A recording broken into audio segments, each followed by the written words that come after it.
Hello everyone!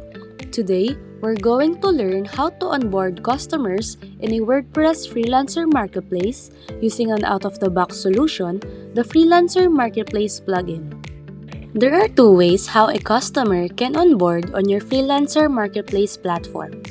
First, they can outright register using the customer registration form, fill out the details needed, and submit.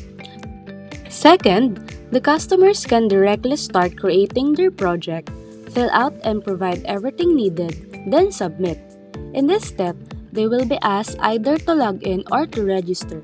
Once done, they will be redirected to the customer dashboard to check the now pending project they have just submitted. That's it! Now you know how to onboard customers to your Freelancer Marketplace platform. If you want to learn more, just watch our other videos or visit our website at www.pluginsandsnippets.com. Thank you!